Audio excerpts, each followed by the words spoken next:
Hello everyone, আমি মন্দিরা। আজ আমি নিয়ে চলে এসেছি দারুণ স্বাদের খাস্তা ও মুচমুচে বিহারি স্টাইলের ঠেকুয়া। তো চলুন রেসিপিটা শুরু করা যাক। তো সবার প্রথমে আমি এখানে একটা বোল নিয়ে নিয়েছি, আর বোলের মধ্যে 250 মতন ময়দা নিয়েছি। তারপরে কিছুটা কুচনো নারকেল আর হাফ বাটি মতন সুজি নিয়েছি, আর এখানে হাফ বাটি মতন চিনিও নিয়েছি। তারপরে এখানে পরিমাণ মতন ঘিও নিয়ে নিয়েছি, আর এখানে 1 চামচ মতন মৌরি নিয়েছি। আজকে আমাদের ঠেকুয়া বানাতে এই উপকরণগুলো লাগবে। আর এই যে সুজিটা দেখছেন, সুজিটা কিন্তু একদম মিহি হতে হবে। তো চলুন আগে সুজিটা এর মধ্যে দিয়ে দিলাম। তারপরে এটাকে একটু মিক্স করে এর মধ্যে যে যে উপকরণগুলো আমরা ব্যবহার করব সেগুলো একে একে দিয়ে দেবো। তো সবার প্রথমে আমি কুচনো নারকেলগুলো দিয়ে দিলাম।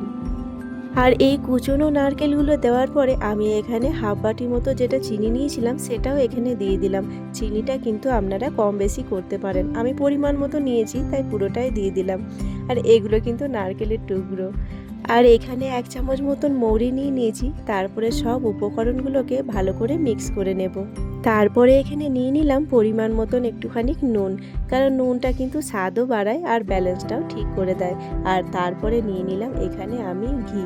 তো ঘিটা একটু বেশি পরিমাণে লাগবে, কারণ যত ভালো ময়াম হবে তত ভালো কিন্তু ঠেকুয়াটা লাগবে, মানে ঠেকুয়াটা সেরকমই খাস্তা ও মুচমুচে হবে। এরপরে আমি সব উপকরণগুলো ভালো করে মিক্স করে নিয়েছি। আর এই দেখুন, এই যে হাতে মুঠো করে নিচ্ছি আর এটা দলা বেঁধে যাচ্ছে, মানে আমাদের কিন্তু ময়ামটা পারফেক্ট হয়েছে। এরপরে আমরা একটু একটু করে জল দেব আর ডোটাকে ভালো করে মেখে নেব। জলটা কিন্তু একসঙ্গে বেশি পরিমাণে দেওয়া যাবে না, অল্প অল্প করে জল দিয়ে হালকা হালকা করে মাখতে হবে, যেন ডোটা বেশি নরম না হয়ে যায়।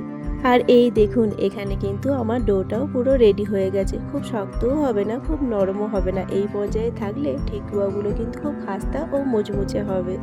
এরপরে আপনারা যেমন সাইজে ঠেকুয়া বানাতে চান সেরকম কিন্তু ডোটা নিয়ে নেবেন, আর তারপরে হাতের সাহায্যে এইরকম শেপ বানিয়ে নেবেন।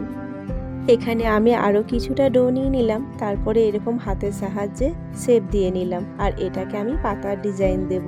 এখানে ডিজাইন দেওয়ার জন্য আমি কিন্তু কোনো ছাঁচের ব্যবহার করিনি। আমার কাছে চাকু ছিল, মানে সবার বাড়িতেই থাকে, তো চাকু দিয়েই আমি ডিজাইনটা বানিয়ে নিচ্ছি। ডিজাইনটা কিন্তু সত্যিই ভীষণ সুন্দর হয়েছিল। তো আপনারা যে কোনো জিনিস দিয়েই কিন্তু ডিজাইনটা বানিয়ে নিতে পারেন, খুব সহজেই কিন্তু হয়ে যায়। আর দেখতেও দেখুন ভীষণ সুন্দর লাগছে। আমি এখানে প্রত্যেকটা ঠেকুয়াই কিন্তু বানিয়ে নিয়েছি, আর প্রত্যেকটাই আমি পাতা ডিজাইন দিয়েছি, দেখতেও কিন্তু ভীষণ সুন্দর লাগছে। এরপরে চলে এসেছিলাম রান্নাঘরে, গ্যাসটা জ্বালিয়ে একটা কড়াই বসিয়ে দিয়েছি। এরপরে এখানে পরিমাণ মতন তেল দিয়ে দিলাম। তেলটা একটু গরম হয়ে গেলে এখানে কিন্তু একটা একটা করে ঠেকুয়াগুলো আমরা ছেড়ে দেব।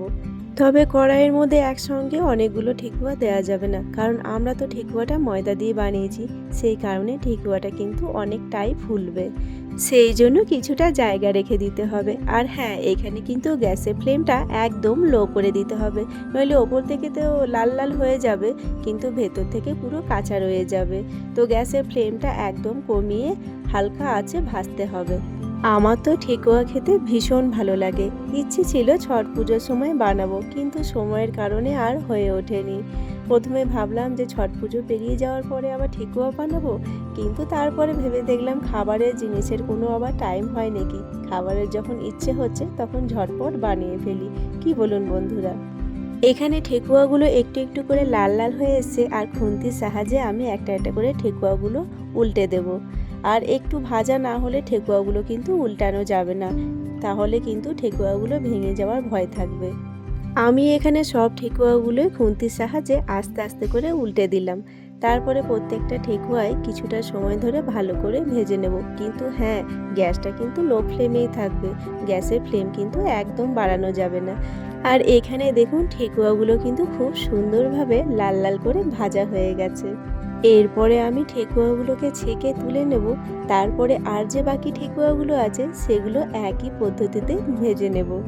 আচ্ছা বন্ধুরা, আপনারা ছট পুজো উপলক্ষে বাড়িতে কে কে ঠেকুয়া বানিয়েছিলেন আমাকে কিন্তু কমেন্ট করে অবশ্যই জানাবেন। আর আপনারা দেখছেন না ঠেকুয়াটা বানানোর পরে ঠেকুয়ার শেপটা একটু বিগড়ে গেছে। তার কারণ ওই যে বললাম না বন্ধুরা আপনাদেরকে, যে আমি যেহেতু ময়দা দিয়ে ঠেকুয়াটা বানিয়েছি, আর ময়দা দিয়ে ঠেকুয়া বানালে ঠেকুয়াটা কিন্তু বেশ অনেকটাই ফুলে যায়, সেই কারণেই কিন্তু শেপটা একটু বিগড়ে গেছে। আপনারা যদি ময়দার জায়গায় আটা দিয়ে বানান তাহলে কিন্তু শেপটা একই রকম থাকবে, তবে ময়দা দিয়ে বানালে কিন্তু ঠেকুয়াটা কিন্তু খুব খাস্তা ও মুচমুচে হয়। তো এইভাবে কিন্তু আপনারা একবার ঠেকুয়া বাড়িতে বানিয়ে দেখতে পারেন, বাচ্চা থেকে বড় সবার ভীষণ পছন্দ হবে, খুবই খাস্তা ও মুচমুচে হয়। আমার এই আজকে ঠেকুয়া রেসিপিটা আপনাদের কেমন লাগলো অবশ্যই কমেন্ট করে জানাবেন। এই দেখুন আমার এখানে ঠেকুয়াগুলো সব ভেজে রাখা হয়ে গেছে। ভিডিওটাও তাহলে এখানেই শেষ করলাম। সবাই খুব ভালো থাকবেন, সুস্থ থাকবেন, দেখা হচ্ছে পরের একটা ভিডিও।